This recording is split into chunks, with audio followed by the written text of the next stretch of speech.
La Bible est le livre le plus vendu au monde. Pourtant, elle reste un mystère pour des milliards de personnes. Pouvez-vous expliquer les mystères de la Bible? Remarquez cette étonnante déclaration faite par notre Seigneur et Sauveur dans Matthieu 11, verset 25.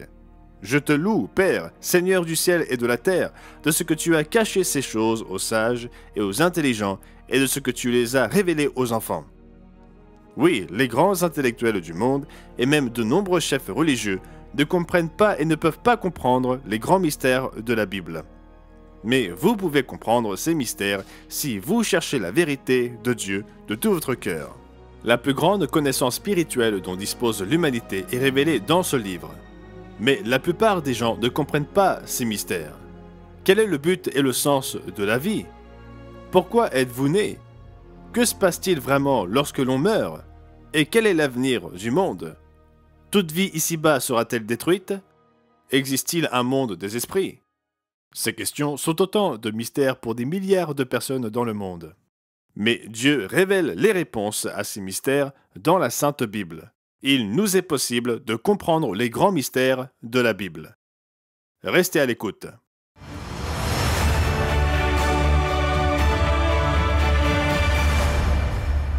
Bienvenue à tous nos amis du monde entier. La Bible contient des mystères, mais elle révèle aussi la vérité qui se cache derrière ces mystères. La Bible fait l'objet de nombreuses interprétations fausses et de moins en moins de personnes croient à ces enseignements. En juillet 2022, un sondage Gallup a révélé ce qui suit.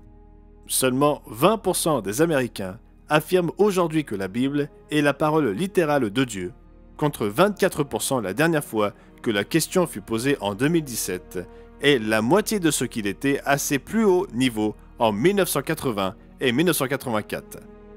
Par ailleurs, 29% des Américains affirment que la Bible est un recueil de fables, de légendes, d'histoires et de préceptes moraux écrits par l'homme. C'est la première fois qu'un nombre significativement plus important d'Américains considèrent la Bible comme n'étant pas divinement inspirée en tant que parole littérale de Dieu. Malgré les sceptiques, Dieu révèle sa vérité dans la Sainte Bible. Dans l'émission d'aujourd'hui, nous discuterons de 5 mystères bibliques. Comme Jésus le souligna, les hommes éminents, les dirigeants et les érudits du monde ne comprennent pas ce que vous pouvez comprendre. Le mystère numéro 1 concerne l'avenir du monde. Ces dernières années, des dizaines de films et d'émissions de télévision illustrant la fin du monde ont été réalisés. Les titres de ces réalisations dramatiques utilisent souvent les termes jour du jugement, apocalypse, catastrophe, extinction, dernier jour sur Terre et troisième guerre mondiale. Ceux qui étudient la Bible savent qu'effectivement, il y a un danger à venir. Jésus nous mit en garde contre la grande tribulation dans Matthieu 24 et au verset 21. Car alors la détresse sera si grande qu'il n'y en a point eu de pareil depuis le commencement du monde jusqu'à présent et qu'il n'y en aura jamais. Et si ces jours n'étaient abrégés, personne ne serait sauvé, mais à cause des élus, ces jours seront abrégés. La bonne nouvelle est que Jésus-Christ reviendra pour sauver la planète Terre et empêcher les êtres humains de se détruire complètement. Mais de nombreux sceptiques ne croient pas au danger auquel nous sommes confrontés. Lors d'émissions précédentes, nous vous avons fait part des évaluations du bulletin des scientifiques atomiques qui donnent à réfléchir. Lorsque la guerre froide entre les États-Unis et la Russie fut considérée comme terminée en 1991, le bulletin fixa l'horloge symbolique de l'Apocalypse à 17 minutes avant minuit. C'était un signe d'espoir pour la paix dans le monde. 3 décennies plus tard, l'horloge est désormais à 100 secondes avant minuit. Mes amis, nous savons tous que nous vivons à une époque dangereuse. Mais vivons-nous vraiment à la fin des temps prophétiques? La leçon numéro 2 de notre cours de Bible du monde de demain répond à cette question. Mes amis, il vous faut connaître l'avenir du monde. L'avenir qui est garanti par le Dieu Tout-Puissant. Les téléspectateurs réguliers du monde de demain connaissent la séquence générale des événements prophétiques de la fin des temps révélés dans la Bible. Jésus-Christ donna les grandes lignes des événements de la fin des temps dans la célèbre prophétie sur le mont des Oliviers, comme décrit dans Matthieu 24, Marc 13 et Luc 21. Il nous avertit des 3 événements majeurs qui précéderont sa seconde venue. Numéro 1, la grande tribulation. Numéro 2, les signes célestes. Et numéro 3, le jour du Seigneur. Ces événements couvrent environ les 3 ans et demi avant le retour du Christ. Jésus-Christ régnera alors sur le monde pendant 1000 ans, comme l'indique l'Apocalypse 20 et au verset 6. Nous prions tous les jours que ton règne vienne. Ce royaume apportera la paix à toutes les nations. Qu'est-ce que le royaume de Dieu? C'est un mystère pour des millions de personnes. La 8e leçon de notre cours de Bible donne la réponse édifiante à cette question. Mes amis, la Bible révèle le mystère de l'avenir de la terre et l'incroyable potentiel que Dieu a donné à tous les êtres humains.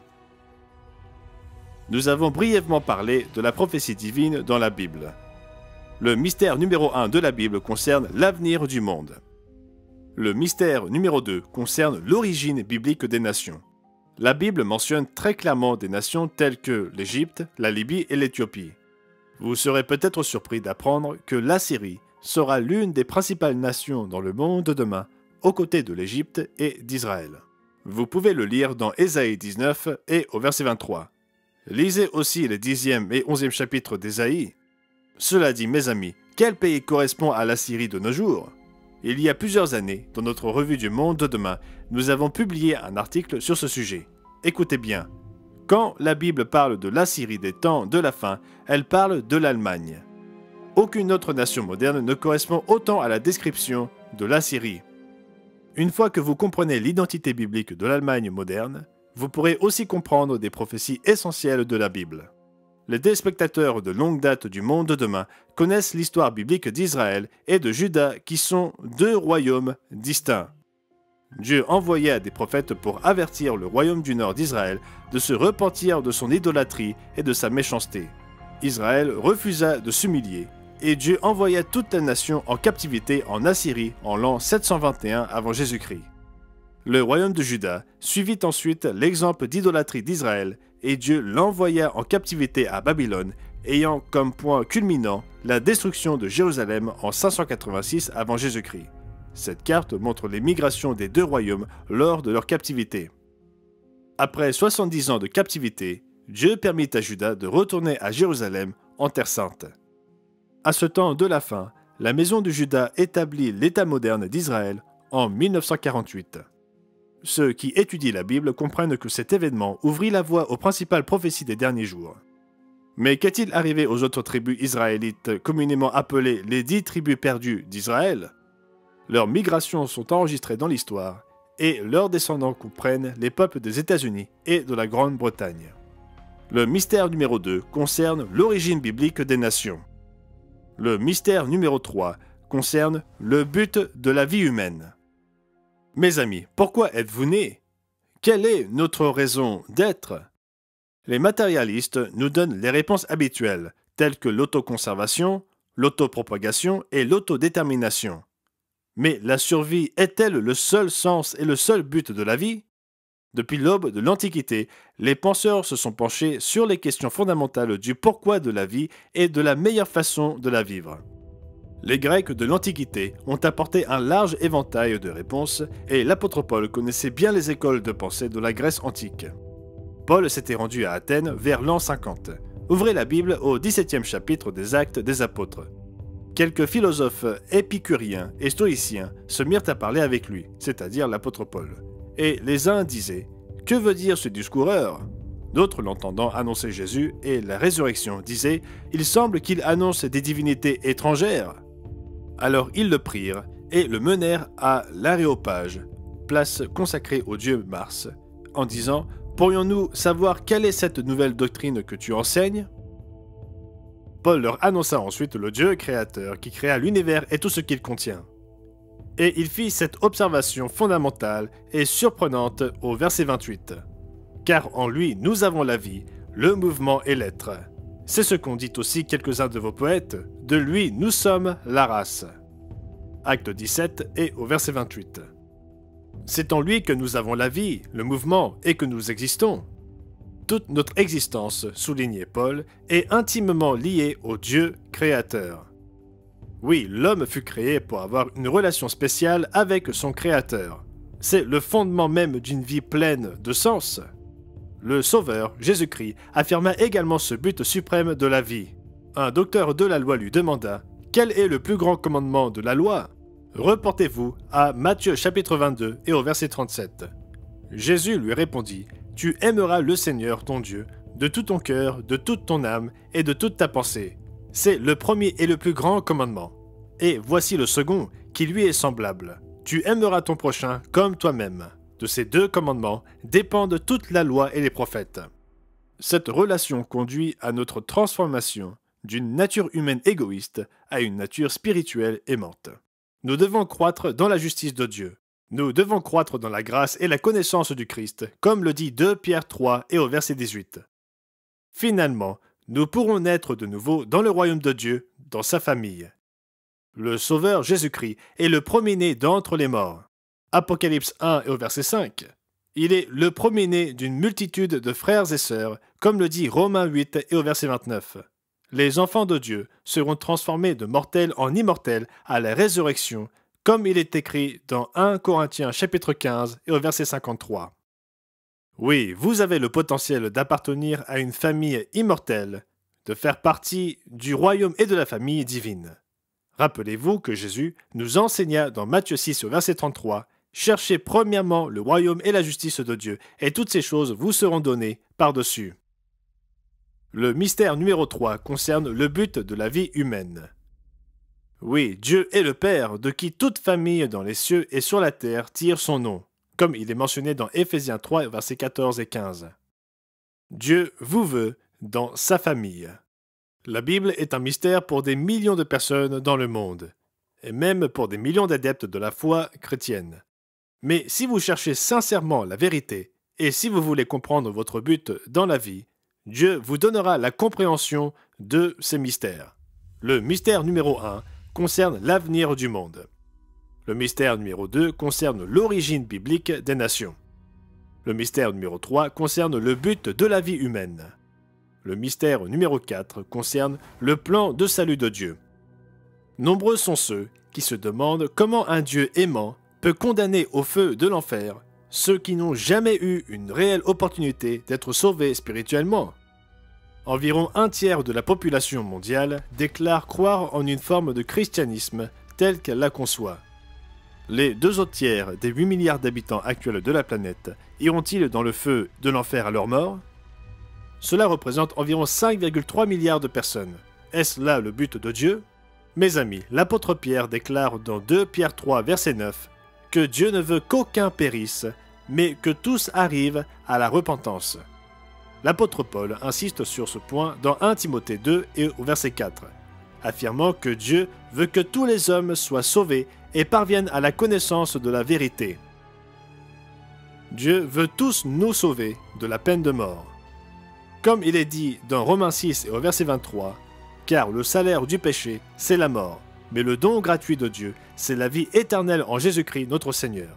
Dieu éprouve un tel amour qu'il donna son Fils unique pour que nous ne périssions pas, comme le dit le verset d'or de la Bible, Jean 3 et au verset 16. Nous pouvons être réconciliés avec Dieu par le sang versé du Christ, et nous pouvons être sauvés par sa vie. Lisez ce passage édifiant dans Romains chapitre 5, versets 1 à 5. Mais Dieu exige que nous nous repentions de nos péchés. Le jour de la Pentecôte, en l'an 31 de notre ère, lorsque l'Église du Nouveau Testament fut fondée, l'apôtre Pierre s'adressa à la foule. « Repentez-vous et que chacun de vous soit baptisé au nom de Jésus-Christ pour le pardon de vos péchés, et vous recevrez le don du Saint-Esprit. » L'une de nos plus grandes inquiétudes est le danger qui pèse sur la planète Terre. L'espèce humaine est confrontée à des menaces mortelles. Ces menaces mortelles comprennent la guerre nucléaire, les supervolcans, les astéroïdes et les épidémies. La série CNN intitulée Planète en péril montre la destruction massive des forêts et le nombre croissant d'espèces animales disparues. Quel est donc le but de la vie? Le 5e mystère biblique concerne le destin ultime de l'humanité. Quel est le destin ultime de l'humanité? Notre salut ultime est décrit dans les chapitres de la Bible consacrés à la résurrection. 1 Corinthiens 15 et 1 Thessaloniciens chapitre 4. Lors de la résurrection, les chrétiens fidèles passeront du statut de mortel à celui d'immortel. Car il faut que ce corps corruptible revête l'incorruptibilité et que ce corps mortel revête l'immortalité. Lorsque ce corps corruptible aura revêtu l'incorruptibilité et que ce corps mortel aura revêtu l'immortalité, alors s'accomplira la parole qui est écrite, la mort a été engloutie dans la victoire. Les saints ressuscités gouverneront les nations physiques pendant 1000 ans sous la souveraineté du roi des rois et du seigneur des seigneurs. Après cela, la seconde résurrection aura lieu comme il est écrit dans Apocalypse 20 et au verset 5. Les autres morts ne revinrent point à la vie jusqu'à ce que les 1000 ans soient accomplis. Cette deuxième résurrection est une résurrection à une période de jugement. Les êtres humains qui sont morts sans connaître le vrai Jésus-Christ de la Bible, ceux qui ont été spirituellement aveuglés sur le plan de la vérité, seront ressuscités à une vie physique d'entraînement. Et cette période de jugement leur offrira une opportunité de salut. Vous pouvez lire au sujet de la période du jugement du grand trône blanc, comme on l'appelle dans Apocalypse 20, versets 11 et 12. Après la période du jugement du grand trône blanc, chaque être humain aura eu une véritable opportunité de salut. Ceux qui se seront repentis et auront accepté le don de Dieu de la vie éternelle par le Christ vivront pour toujours dans la famille de Dieu. Ceux qui rejettent la grâce de Dieu et qui scellent leur caractère comme étant mauvais seront totalement anéantis dans l'étang de feu décrit dans Apocalypse 20 et au verset 14 et 15. C'est la seconde mort, de laquelle il n'y a pas de résurrection. La terre sera alors totalement purifiée par le feu. L'apôtre Pierre écrit que « Le jour du Seigneur viendra comme un voleur. En ce jour, les cieux passeront avec fracas, les éléments embrasés se dissoudront, et la terre avec les œuvres qu'elle renferme sera consumée. » Puisque tout cela est en voie de dissolution, combien votre conduite et votre piété doivent être saintes? Attendez et hâtez l'avènement du jour de Dieu, jour à cause duquel les cieux enflammés se dissoudront et les éléments embrasés se fondront. Mais nous attendons, selon sa promesse, de nouveaux cieux et une nouvelle terre où la justice habitera. 2 Pierre 3, versets 10 à 13. Après le millénium et le jugement du grand trône blanc, Dieu établira les nouveaux cieux et la nouvelle terre. Notre destinée ultime est d'hériter toutes choses, c'est-à-dire l'univers. Lisez-le dans Apocalypse 21 et au verset 7. Celui qui vaincra héritera ces choses. Cela inclut l'univers dans son intégralité. Je serai son Dieu et il sera mon fils. Le mystère biblique numéro 5 concerne le destin ultime de l'humanité. Dans l'émission d'aujourd'hui, nous avons brièvement abordé 5 mystères bibliques. Mais il vous faut étudier ces mystères dans votre propre Bible. Merci d'avoir regardé. Ici, au Monde de demain, nous voulons vous aider à comprendre votre monde à travers les pages de la Bible. Si vous avez apprécié cette émission, merci d'aimer, de partager et de vous abonner à notre chaîne pour ne manquer aucune vidéo. Et si vous souhaitez vous inscrire gratuitement à notre cours de Bible en 24 leçons, il vous suffit de cliquer sur le lien dans la description. C'est aussi simple que cela. À la prochaine fois.